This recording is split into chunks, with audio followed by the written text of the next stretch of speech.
Really, really hard. You know, you wake up and you sort of ask, what's the point of, you know, waking up? What for? It's a question Ludi Wong has been asking herself for the last 8 months. That's how long it's been since she was torn apart from her little boy, Nicholas. Is this all you've had to keep you going?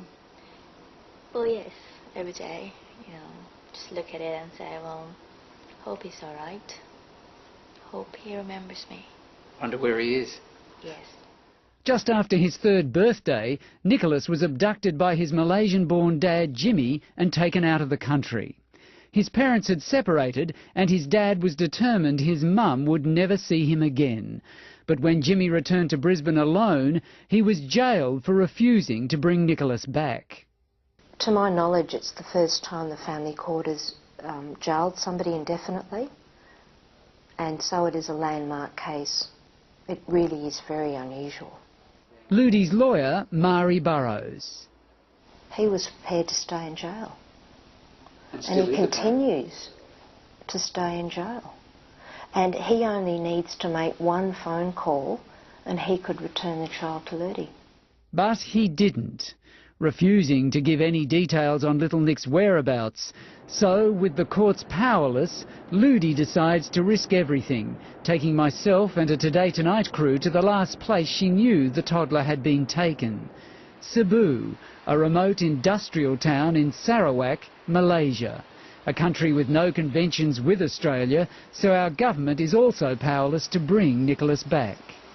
Oh God.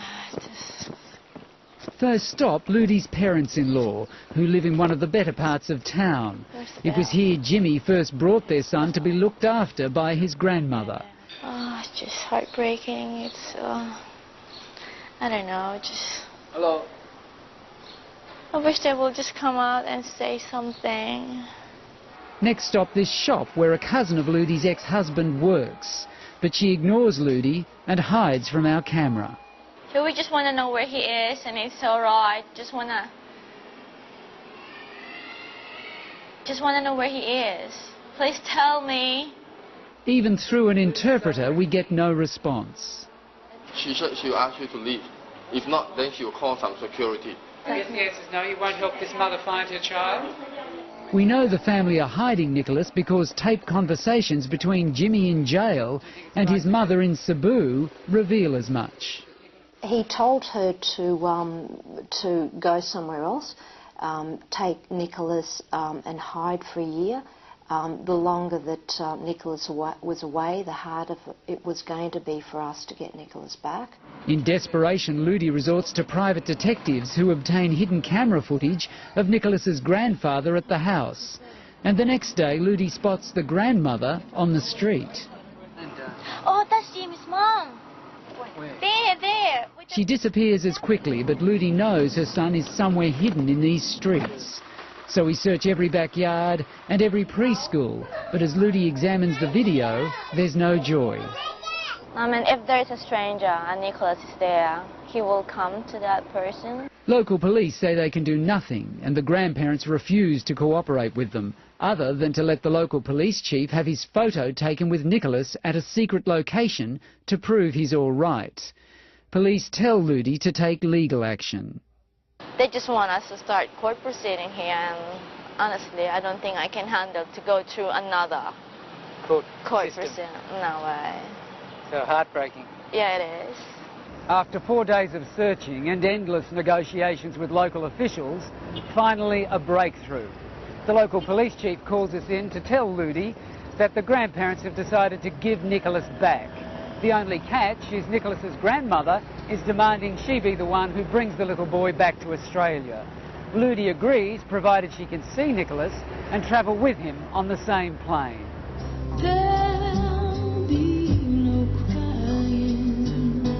Sadly, negotiations drag on for 3 more days. Time runs out for Ludi, and as she heads for the airport, she still doesn't know if she'll ever see her son again. But as we board the plane, we spot the little boy shielded by his grandmother, sitting in the very row in front of Ludi. Afraid to approach him until we leave Cebu, Ludi has to endure the first leg of the journey, knowing her little boy is just inches from her. It was really, really hard. I feel like I just want to jump in there. Mommy, come here. When the plane lands for a stopover, Ludi can't help herself. Nicholas. Nico, it's Mommy. Clearly Nicholas recognises his mother but is torn and clings to his grandmother, who's been his mother for the last 8 months. A long time for a 3-year-old. Heartbreaking to know that. I long to hug him and long to hear him say Mommy, but I think it's going to take a while.